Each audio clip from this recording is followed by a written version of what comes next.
মিথ্যা ভালোবাসা পার্ট 1।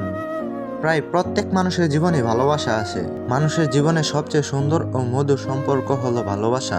ভালোবাসাহীন জীবন প্রাণহীন বৃক্ষের মতো। কিন্তু সেই ভালোবাসা যদি হয় বালির বাঁধ দিয়ে তৈরি, তো কেমন হবে সেটা? নিশ্চয়ই টিকবে না, কিছুদিন পর বাঁধ ভেঙে যাবে। তেমনি একটি মিথ্যা ভালোবাসার গল্প নিয়ে হাজির হলাম আপনাদের সামনে। আশা করি আপনাদের ভালো লাগবে আমার এই গল্পটা। তো বেশি কথা না কইয়া গল্প শুরু করা যাক। আসিফ নামে একটি ছেলে, যে কিনা বুক বড় স্বপ্ন নিয়ে শহরে এলো। আসিফ এর বাবা একজন পুলিশ কর্মকর্তা। আসিফ এর মা গৃহিণী।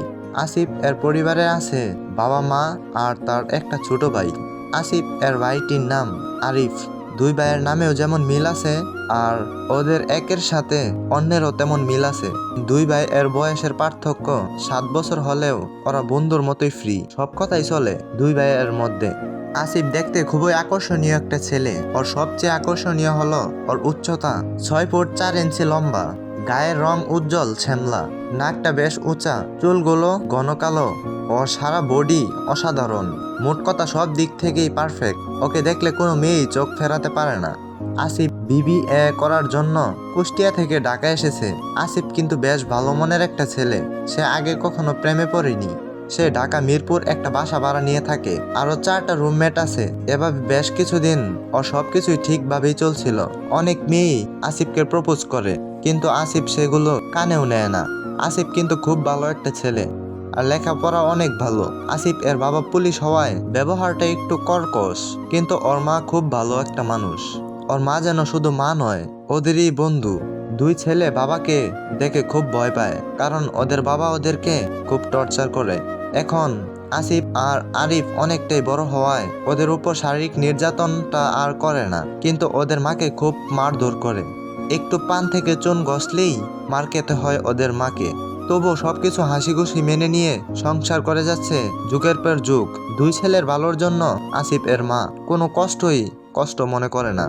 আসিফ ঢাকাতে এসে লেখাপড়ার পাশাপাশি একটা ছোট্ট একটা জব ও খুঁজে নিছে। সেই টাকা দিয়ে সে ভালো মতোই চলতে পারে, আর তার ভাই আরিফকেও সাহায্য করতে পারে। ওদের বাবা গুনে গুনে সামান্য কিছু টাকা দেয় ওদের জন্য। এভাবে জব কলেজ নিয়ে আসিফ এর দিন ভালোই চলছিল। একদিন আসিফ অফিস থেকে ফিরছে নিজের বাইকে করে। রাস্তায় যেতে যেতে একটি মেয়ের সাথে অ্যাক্সিডেন্ট হয়। তখন আসিফ বাইকটা থামিয়ে কুলে করে নিয়ে হাসপাতালে যায়। হাসপাতালটা ছিল ওই অ্যাক্সিডেন্টের স্থান থেকে বেশ কাছেই, তাই গাড়ির ব্যবহার করা লাগেনি। মেয়েটির বেশ ভালোই আঘাত লেগেছে। ওর পায়ের উপর কিছুটা অংশ কেটে গেছে, আর ক্ষত স্থান থেকে অনেক রক্ত ঝরছে। মেয়েটি তখন অজ্ঞান হয়েছিল।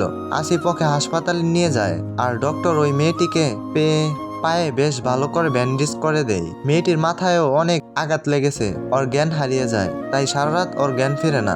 আসিফ জানেও না মেয়েটি কে আর ওর পরিচয় কি। মেয়েটির সাথে যে ব্যাগ ছিল ওটা রাস্তাতেই পড়েছিল।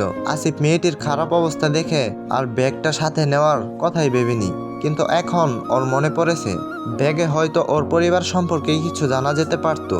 তাই তখনই আসিফ আবারও অ্যাক্সিডেন্টের জায়গায় দৌড়ে যায়, কিন্তু ওই ব্যাগটা আর পায় না। কেউ হয়তো তুলে নিয়ে গেছে রাস্তা থেকে।